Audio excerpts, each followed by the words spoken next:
සම්පූර්ණ නම? මම ප්‍රනන්දු අයියේ. උපන්ගම? මම මීගමුවේ ඉපදුනේ. පාසල් ගියේ? පාසල් ගියේ මීගමුවේ තමයි මම පාසල් ගියේ. ඔව් දිගටම මීගමුවේ තමයි මම පාසල් ගියේ. පවුල විස්තර? පවුලේ අම්මයි තාත්තයි මායි තමයි ඉන්නේ. ඉතින් පවුල් පසුබිමේත් අපි නිතරම අපිට සින්දු ඇහෙන පරිසරයක් මුල්ම රැකියාව කියන්නේ අයියේ මට හරියට මතකත් නැහැ. මං පුද්ගලික ආයතනයක තමයි වැඩ කරේ. ඉතින් ඒ පුද්ගලික ආයතන වලත් අපි නිතරම බැලුවේ අර සින්දු අහගෙන ඒ වගේ සින්දු ඇහුණා. ඒ වගේ සින්දු අහගෙන තමයි අපි නිතරම වැඩ කරේ. ඒ වගේත් අපි රොෂාන් ප්‍රනාන්දුගේ සින්දු දාලා තිබුණා. කරේ කියන්නේ අයියේ ඒ කියන්නේ සුළු සේවකෙක් විදිහට තමයි මම ඒ වගේ වැඩ කරේ. ව්‍යාපාර තිබුණාද අපිට? ව්‍යාපාර කියන්නේ අයියේ මට ඇත්තටම අපි කැම්පස් කාලේ නම් පොඩි ව්‍යාපාර තිබුණා. අපි පැකට් කරලා විකුණන ඒවා ඒ දේවල් කරගෙන ගියා. ඊට පස්සේ අපි ව්‍යාපාර කියන්නේ කැම්පස් කාලෙදිත් අපි නිතරම බැලුවේ අපි පුළුවන් තරම් සින්දු අහන්න බෝඩින් වල ඉන්නකොට එහෙම සින්දු අහන්න තමයි බැලුවේ. ඉතින් එතකොට අපි නිතරම අපි රොෂාන්ගේ සින්දු ෆ්ලෑෂ්බැක් එකේ සින්දු තමයි අපි يعني අපේ බෝඩිමේ පවා ප්ලේ වුණේ ඒ සින්දු නිතරම අපි රොෂාන්ගේ පිරි බිඳුවට මල වැටුරට ඒ සින්දු දිගටම අපි ඇහුවා. මොකද්ද ඔබේ පළවෙනි ඔරිජිනල් එක? ඔරිජිනල් කියන්නේ අයියේ මම දැනට එකක්වත් ඔරිජිනල් කරලා නැහැ. ඔරිජිනල් එකක්වත් මට නැහැ. නමුත් අපි දිගටම සින්දු ඇහුවා, ප්‍රැක්ටිස් කරා, සින්දු ඇහුවා. අපි රොෂාන්ගේ සින්දු ඇහුවා, රොෂාන් ප්‍රනාන්දුගේ සින්දු ඇහුවා. ෆ්ලෑෂ්බැක් එකේ සින්දු තමයි අපි දිගටම අහන්නේ. ඉතින් රොෂාන් ප්‍රනාන්දුගේ සින්දු හරි ලස්සනයි. හැබැයි ඊට කලින් සින්දු කිව්වනේ. ඔව් මම ඊට කලින් සින්දු කිව්වා. හැබැයි රොෂාන් ප්‍රනාන්දුගේ සින්දු තමයි අපි නිතරම අහන්නෙත්. අපි ඒව තමයි. ඔව් රොෂාන් ප්‍රනාන්දුගේ සින්දු තමයි අපි වැඩිපුරම කියන්නේ සහ අහන්නේ. ගැන කතා කරමු. ගීත කීයක් වෙනකොට ඔරිජිනල්ස් තියෙනවද? ඔරිජිනල්ස් අය මගේ එකක්වත් නැහැ ඔරිජිනල්ස්. ඔරිජිනල් මම කරන්න බලාපොරොත්තු වෙනවා ඉස්සරහට. හැබැයි ඔරිජිනල් මගේ එකක්වත් නැහැ දැනට නම්. ඉස්සරහට ඔරිජිනල් කරන්න බලාපොරොත්තු වෙනවා. දැන් අවුරුදු 10ක් විතර ඊටට මම සින්දු ඇහුවා. හැබැයි රොෂාන් ප්‍රනාන්දුගේ සින්දු තමයි ඇහුවේ. ගොඩක් හොඳයි. ඉතින් රොෂාන් සින්දු ඇගයිම් කියන්නේ ඒ ඇගයිම් විදියට ගත්තොත් මම උසස් අධ්‍යාපනය කරද්දී අපිට ඒකේ අසයින්මන්ට් බේසිස් කෝස් එකක් තමයි අපි කරේ. ඊට අමතරව ඉස්කෝලේ කාලෙදිත් අපිට යම් ඇගයිම් ලැබුණා කරන්න කියලා. ඉතින් ඒව කරන අතරෙත් අපි සින්දු අහගෙන ඉන්න තමයි බැලුවේ. රොෂාන්ගේ සින්දු ඇහුවා, ෆ්ලෑෂ්බැක් එකේ අපි සින්දු ඇහුවා.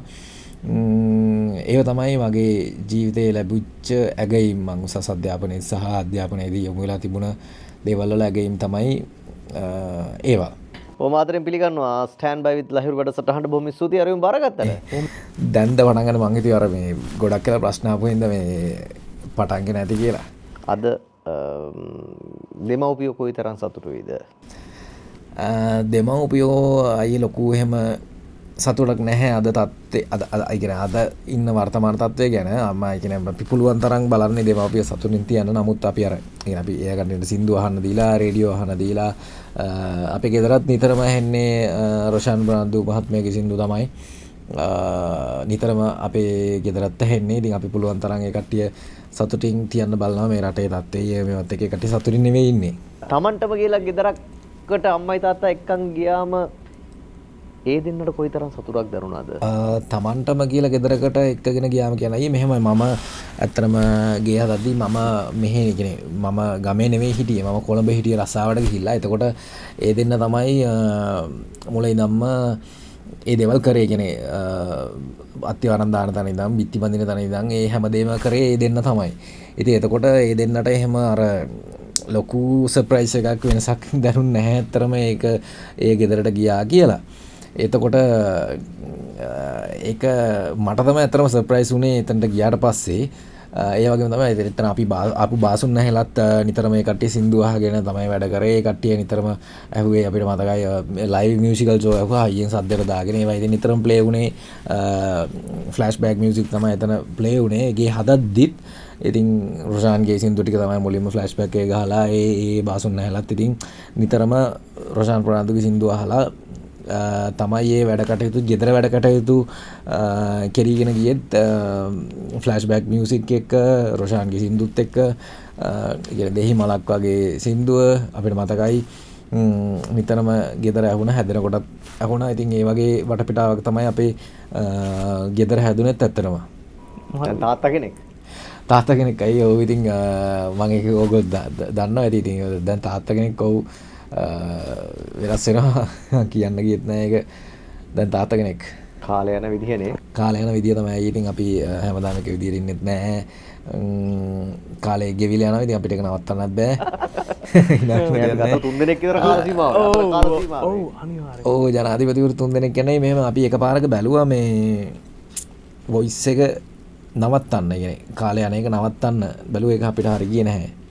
ඔව්. ඔබ ලංකාවේ ඉන්න ජනප්‍රිය වෘත්තීය ගායකයෙක්. එතකොට දැන් ඔබේ වෘත්තියත් එක්ක ගීත ගායනා කිරීමත් එක්ක රැට නිදි මරන්න වෙනවනේ. මේ ජීවිත උඩ ආර්ථික වශයෙන් උත් හොඳයි. ජනප්‍රියත්වයක් තියෙනවා. සහභාසදේ. හැබැයි ඔබ මේ වෘත්තිය මේ වෘත්තියට එන මුල් කාලේ ඔබ නිදි මරන්නේ ඒත් රස්සාවක් වෙනුවෙන් කැසිනෝ එකක. එදා නිදි මරපු ජීවිතේ අදත් ඔබ නිදි මේ දෙකේ තියෙන වෙනස මොකක්ද? වෙනස විදියට ගත්තොතින් අයියේ එතන මූලික වෙනසක් තියෙනවා. මෙතන වෙනස තියෙන්නේ එදා මම නිදි මැරුවේ කැසිනෝ එකක. හැබැයි මම අද නිදි මරන්නේ ගෙදර මගේ පොඩි අයත් එක්ක පවුලේ අයත් එක්ක. ඉතින් මට හිතෙන්නේ එතන ලොකු වෙනසක් තියෙනවා. එදා මම නිදි මැරුවේ කැසිනෝ එකක. දැන් මම නිදි මරන්නේ පොඩි කට්ටියන්ගේ වැඩත් එක්ක මම පොඩ බිසි වෙලා. එතකොට පොඩි නෑ ඉස්සර මේ මාස 3කටත් වැඩි අඩුයි. ඉතින් ඒ දේවල් එක්ක තමයි මම නිදි මරන්නේ. ඉතින් එතනදී ප්‍රධාන වෙනස වෙන්නේ ඒක තමයි. එදා මම කැසිනෝ එකක නිදි මැරුවා. දැන් මම නිදි මරන්නේ ගෙදර. ඒක තමයි මට තේරෙන ප්‍රධාන වෙනස. ඉතින් අපි නිදි මරන ගත්තොත් අපිට මලගෙවල් වල නිදි මරන්න පුළුවන්. ඒ වගේම අපිට නිදි මරද්දිත් අපි නිතරම සින්දු අහන්න යනවනේ. ඉතින් එතකොට නිදි මරන තැන්වලදී වුණත් අපිට මතකයි කැසිනෝ එකෙත් අපි මියුසික් ප්ලේ කරද්දී මියුසික් ප්ලේ වුණේ ෆ්ලෑෂ්බෑක් මියුසික්. රොෂාන්ගේ සින්දුනේ අපිට නිතරම ඒ කියන්නේ කැසිනෝ එකෙදිත් ඇහුණා. දැන් ඉතින් අපි ගෙදර නිදි මරනකොටත් අපි බබා නිදි කරවන්න අපි try කරනකොට අපි මියුසික් දානවා. ඒකටත් ඉතින් ෆ්ලෑෂ්බෑක් මියුසික් දාගෙන තමයි ඒ කට්ටිය නිදි කරවන්න බලන්නේ. ඉතින් ඔව් ෆ්ලෑෂ්බෑක් මියුසික් එකයි රොෂාන් අයියලත් එක්ක ඉතින් අපි ලොකු බැඳීමක් තියෙනවා. ඔව් ඒක තමයි මට හිතෙන ප්‍රධාන වෙනස. කැසිනෝ එකේ නිදි මැරුවා. දැන් මම ගෙදර තමයි දැන් නිදි මරන්නේ. ඒ හිතපු දේවල් ඒ විදිහට වුණා. හිතපු දේවල් එකක්වත් අයියේ විදිහටම උනේ නැහැ. හිතපු දේවල් ඒ විදිහටම වුණා නම් සමහරට අපි අද මෙහෙම කතා කරන්නෙත් නැති වෙයි. සමහරට අපි මම ලංකාවෙත් ඉන්න නැති වෙන පුළුවන්. හිතපු දේවල් ඇත්තටම එකක්වත් ඒ විදිහට උනේ නැහැ. අර සින්දුවකුත් තියෙනවනේ අර සිතු දේ නොම වෙයි නොසිතු දෙයක් වෙයි කියලා එහෙම සින්දුවකුත් තියෙනවනේ. ඉතින් ඒ වගේ ඉතින් අපි ඇත්තටම හිතපු දේවල් නම් උන්නේ නැහැ. එතකොට ඉතින් අර අපි අර එහෙම උනේ නැතත් අපි මියුසික් අහලා ඔළුව හදා ගන්නවා. ඒ දේවල් අපි හැම දෙයකම මියුසික් අපි පාවිච්චි කරනවා. ඉතින් රොෂාන් ප්‍රනාන්දුගේ මියුසික් අපි පාවිච්චි කරනවා. ඒවට ෆ්ලෑෂ්බෑක් මියුසික් අහනවා. එතකොට අපි ඒ මනස රිලැක්ස් වෙනවා. ඉතින් ඒ විදිහට තමයි අපි දැනට කරගෙන යන්නේ වැඩ ටික. ආයතරක් පොඩි කොටසක් කියමු. ආයතරක් කියන්නේ අයියේ මම කලින් එකපාරක්වත් කිව්වේ නැහැ. මට ඒක හරියට තේරුන්නේ නැහැ. ආයතරක් කොටසක් කියන්න කිව්වම මං කලින් කියපු දෙයක මොන හරි කොටසක්ද මට ඒ ප්‍රශ්නේ හරියට තේරුන්නේ නැහැ. ආයතරක් කියන්න මං කලින් කිව්වේ නැහැ මොකුත්. ඒතකොට ආයතරක් කියන කෙනෙක් මට පොඩක් පැහැදිලිමද මොකද්ද කියලා. අද කොහමද තාත්තා කෙනෙක් හැට? අද තාත්තා කෙනෙක් හැට මොන වගේ ෆීලින් එකක් තියෙනවද හොඳට? තාත්තා කෙනෙක් හැටියට අයියේ අද මට පොඩ්ඩක් නිදිමත ගතියක් තියෙනවා. මොකද ඊයේ රාත් පොඩි කෙනා අවදිින් හිටියේ. රාත් 2ත් පහු වෙලා තමයි පොඩි කෙනා නිදාගත්තේ. මොකද අපි සාමාන්‍යයෙන් කවල පොවලා ඒව කරලා 10ට විතර නිදි කරනවා. ඊට පස්සේ ඊමත් එයා 12ට විතර අවදි වෙනවා. ඊට පස්සේ 12ට අවදි වෙලා රෑ 2:00 අවදියෙන් හිටියේ. ඒක නිසා පොඩි නිදිමත ගතියක් තියෙනවා. ඉතින් ඒක අද ඒ වගේ ෆීලිං එකක් තමයි තියෙන්නේ. හරි. මට මේ අය අතරින් ඔබ කෙනෙක් තෝරන්න ඕනේ. චාමර වීරසිංහද ෂෙහන් මීරංගද? චාමර වීරසිංහද ෂෙහන් මීරංගද කියලා කියනකොට අයියේ මම චාමර වීරසිංහ තෝරගන්නවා. චාමර වීරසිංහද දමිත අසංකද? චාමර වීරසිංහ. චාමර වීරසිංහද කසුන් කල්හරද? චාමර වීරසිංහ. චාමර වීරසිංහද සුරේන්ද්‍ර පෙරේරාද? මෙම සුරේන්ද්‍ර පෙරේරායි චාමර වීරසිංහ ඇත්තරම මේ කම්පෙයාර් කරන්න බෑනේ. එතකොට ඒක තේරුම් ගන්න නැති ප්‍රශ්නයක්. එතන චාමර වීරසිංහ තමයි. චාමර වීරසිංහද රොෂාන් ෆර්නෑන්ඩෝද? රොෂාන් ෆර්නෑන්ඩෝ චාමර වීරසිංහ කියනකොට මෙතන පොඩි ප්‍රශ්නයක් තියෙනවා. මං රොෂාන් ෆර්නෑන්ඩෝ තෝරගන්නවා. ඇයි කියලා අහන්නේ. එතකොට මං ආස නැහැ කොණ්ඩේ කපන්න. මොකද මට කොණ්ඩේ කපන්න වෙනවා. කොණ්ඩේ කපන්න වෙන්නේ කියන්නේ රොෂාන් ෆර්නෑන්ඩෝ තෝරගන්නවා. මං ඒක නිසා මං රොෂාන් ෆර්නෑන්ඩෝ තෝරගන්නවා. රොෂාන් ෆර්නෑන්ඩෝද BNS ලද? මෙහෙම දැන් රොෂාන් ෆර්නෑන්ඩෝද සංගීත විජේසූරියද? අය කොච්චර හුවත් දැන් මං ඉස්සරහට එන හැම එකකටම මං තෝරගන්නේ රොෂාන් ෆර්නෑන්ඩෝද සනුකද? රොෂාන් ෆර්නෑන්ඩෝද අරයද රොෂාන් ෆර්නෑන්ඩෝද මෙයාද කියලා ඇහුවට මං හැම එකටම කියන්නේ රොෂාන්. ඊට රොෂාන් ෆර්නෑන්ඩෝ තමයි මං හැම එකටම තෝරගන්නේ. රොෂාන්ද නදිමාල්ද? රොෂාන් ෆර්නෑන්ඩෝ තමයි. නදිමාල් ඉන්නේ මෙතන. හැබැයි මං රොෂාන් ෆර්නෑන්ඩෝ තමයි මං තෝරගන්නේ. ඔව් රොෂාන් ෆර්නෑන්ඩෝ. යොහානිද හනාද?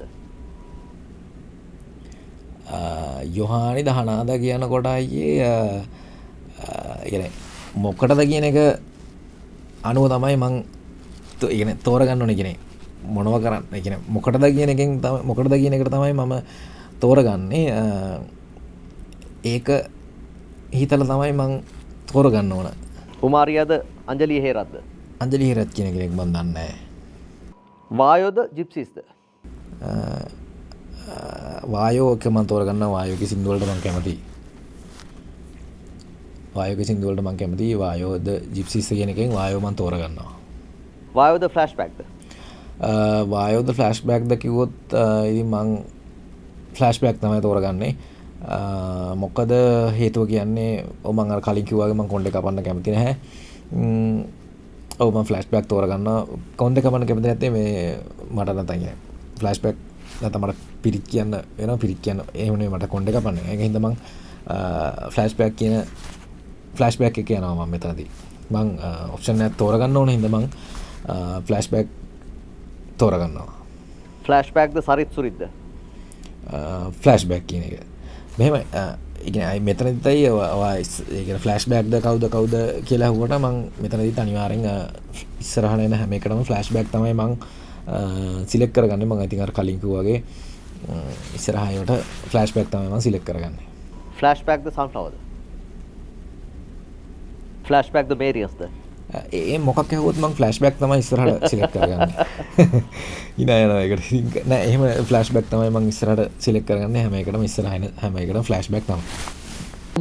ඔබ හිතන විදිහට චාමර වීරසිංහ කොහොමද ඔක බ්‍රේක් කරේ?